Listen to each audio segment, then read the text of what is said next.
Veamos entonces algunas recomendaciones de qué ajustes hacer a nuestra red para que el desempeño sea el mejor posible.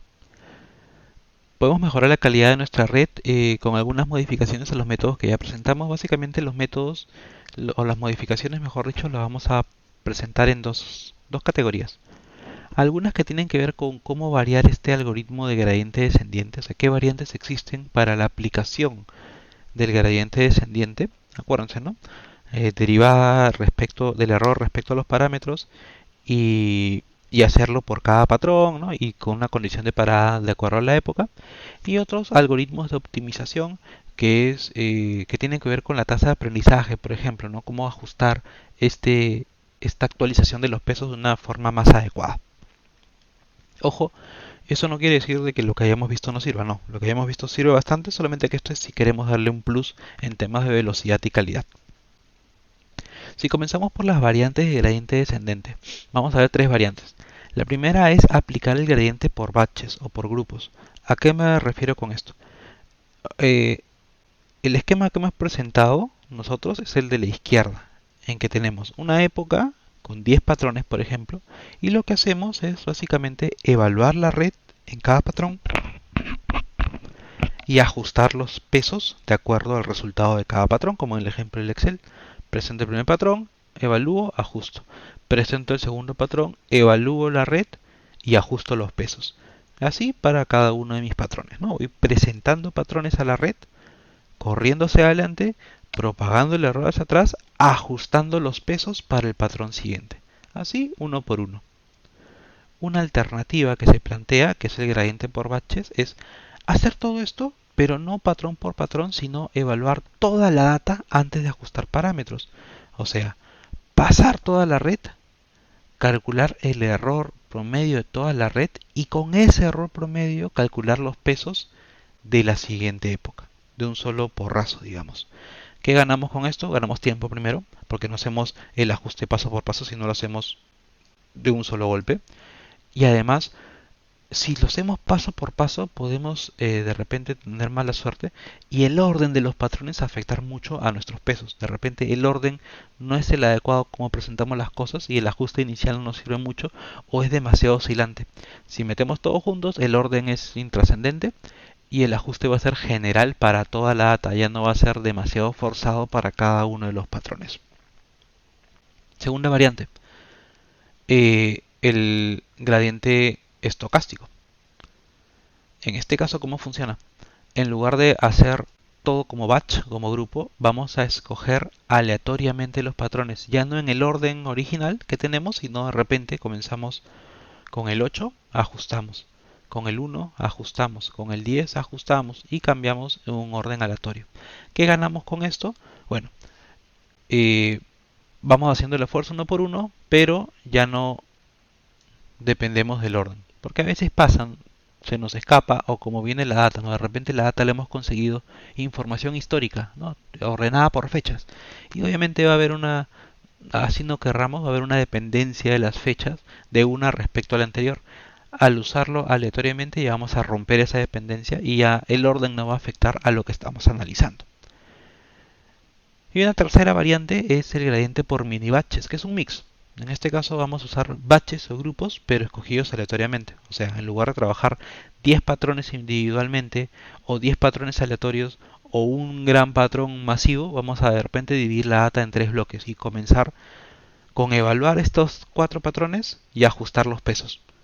Evaluar de un solo porrazo esos tres patrones y ajustar los pesos. Evaluar esos tres patrones y ajustar los pesos. ¿Qué tenemos acá?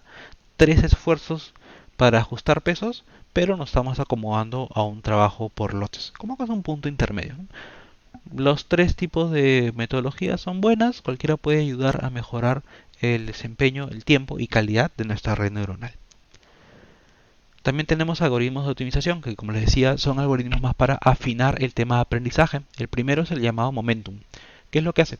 La idea de este algoritmo es afectar esta tasa de aprendizaje, acuérdense, ¿no? Es menos eta por el gradiente del error respecto a los pesos. Pero acá te pone un ajuste adicional. ¿Qué quiere decir?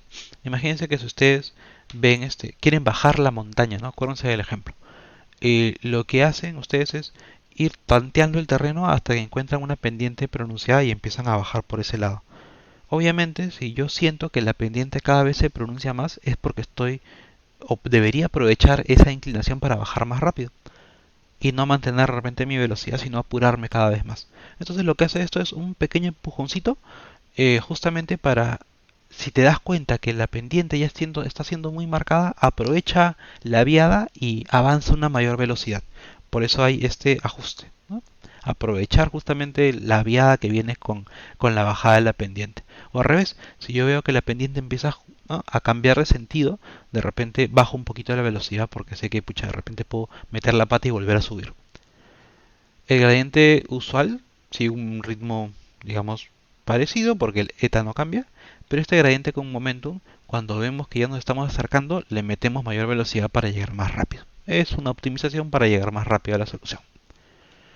También está el gradiente acelerado de Nesterov, NAG, que lo que hace es, de alguna forma, trata de anticiparte al siguiente paso, anticiparte al siguiente ajuste para poder meterle un freno si es que te das cuenta que estás metiendo la pata y te estás yendo a otra dirección, que tiene este valor de acá. Por ejemplo, el algoritmo se va a dar cuenta, está acá, ¿no? El primer paso está acá, y se va a dar cuenta, se anticipa que matemáticamente el siguiente paso te llevaría acá, que es un salto demasiado muy largo y no en la dirección que yo quisiera. Entonces lo que hace este ajuste de gradiente es corregir y decir, no, no, no te vayas tan arriba, sino inclínate un poquito y reoriéntate a donde deberías ir. Vas a moverte con la misma intensidad, pero en la dirección correcta. Como que te corrige, te pones freno al camino para que no sigas enrumbado si se da cuenta que estás yendo de repente en una dirección no correcta, o que te podrías ir en una dirección no correcta en el siguiente paso. No espera a que ya des el paso, sino se anticipa, ojo, el paso siguiente no va a ser bueno, así que corrige tu camino. Y tenemos otros métodos que también se utilizan, el ASG, el ADAGRAD, el RMSPROP, el ADAM, que en realidad implican, por ejemplo, guardar historia de los gradientes y no tomar solamente el último gradiente, sino utilizar una ventana de promedio de los últimos valores de los gradientes para ir ajustando la tasa de aprendizaje, como el ADAGRAM o el RMSPROP. En algunos casos, como el ADAM, no solamente un promedio, sino la varianza de los gradientes, porque no importa solamente el promedio de los últimos gradientes, sino qué tanto ha cambiado. Son parámetros que tratan de ir acumulando historia e ir ajustando la historia de los gradientes, no solamente tomando el último valor. Ahora, viene otra pregunta, ¿no? ¿Hasta qué momento yo voy a correr la red? Yo decía, en la condición de parada tiene que ver con el error de las épocas, pero eso también puede ser medio subjetivo. No hay una regla exacta para decir hasta acá voy a correr la red. Hay recomendaciones. Por ejemplo, podemos usar el concepto de número fijo de épocas. Decir, ya, yo voy a correr sí o sí 20.000 épocas, 10.000 épocas, 15.000 épocas y tomar ese número. Obviamente nada asegura que con ese número vas a llegar a un error deseable, no lo sabes hasta que lo corras. Y prácticamente es un proceso de error y prueba, ¿no? Y probando números hasta decir ya, con esta cantidad me aseguro un error decente para trabajar. Podemos también colocar un límite para el error medio y decir, voy a correr en mi red tantas épocas hasta que el error sea como máximo tanto, un valor epsilon referencial.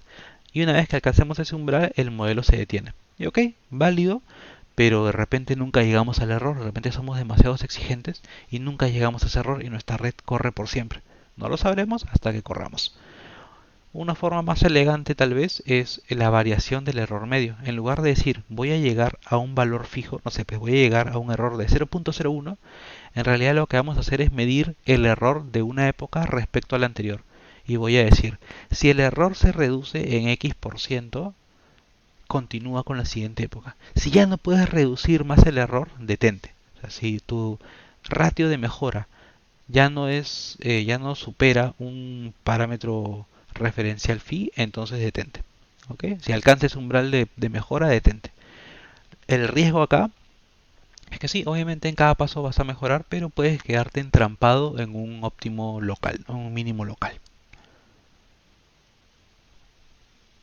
¿Cómo podemos evitar el overfitting? Acuérdense, ¿no?, el concepto del sobreajuste. La recomendación de toda la vida es usar un conjunto de validación. ¿no? Utilizar un subconjunto T para entrenar la red y un subconjunto B chica para validación. La idea es ir entrenando T, pero conforme vayamos entrenando T y calculando los pesos, y esa es una variación al típico entrenamiento-validación que tenemos en un modelo cualquiera, ¿ya? En un modelo cualquiera, como el validación holdout, por ejemplo, entrenamos y luego usamos la data de validación para ver si nuestro modelo predice bien. Acá no tanto, porque acá es como saber dónde detenernos. Acá vamos a entrenar el modelo y en paralelo, mientras vamos entrenando, utilizamos esos pesos que vamos corrigiendo en cada iteración para evaluar una data de validación. En algún momento la data de validación va a llegar a un error mínimo y luego probablemente se vuelva a disparar. Entonces ya sabemos que en este punto mínimo es la parada adecuada. Nuestra red debió haberse parado acá. Y ya sabemos que en este punto es el mejor momento para obtener los pesos y nos quedamos con los pesos que calculamos en esta etapa. De esta forma podemos generalizar los patrones ocultos de una mejor manera. También podemos tomar ciertas decisiones acerca de el tamaño de la data que vamos a utilizar. Básicamente en una red con neuronas ocultas, tanto los pesos como la cantidad de capas y neuronas ocultas son nuestros grados de libertad, es lo que vamos a decidir, ¿no? Para evitar un sobreajuste, nuevamente no hay una regla exacta, pero hay ciertos lineamientos. Por ejemplo, la cantidad de patrones debería ser, se recomienda, ¿no? 20 veces el número de pesos que hay en la red. Si la data está libre de ruidos y no está muy sucia, basta con que sea 5 veces la cantidad de pesos. Obviamente se recomienda seguir las recomendaciones que vimos en la cantidad de neuronas de capas ocultas. Al final no hay una regla exacta para cuántas capas ocultas vamos a tener. Obviamente la cantidad de capas ocultas y la cantidad de neuronas ocultas en cada una de esas capas va a influenciar la cantidad de pesos. Se va a multiplicar y crecer, reventar ese número. Hay que tener cuidado también qué tan compleja hacemos nuestra red. También hay un criterio para poda de la red neuronal, así como la poda de los árboles, en los árboles de decisión, también hay un concepto de poda de red neuronal. Y lo que te dice esto de acá es que puedes, en lugar de eliminar neuronas de capas ocultas como si fuera un árbol, lo que se recomienda tal vez es restringir el valor de los pesos de la red, como una penalización en un problema, un modelo lineal.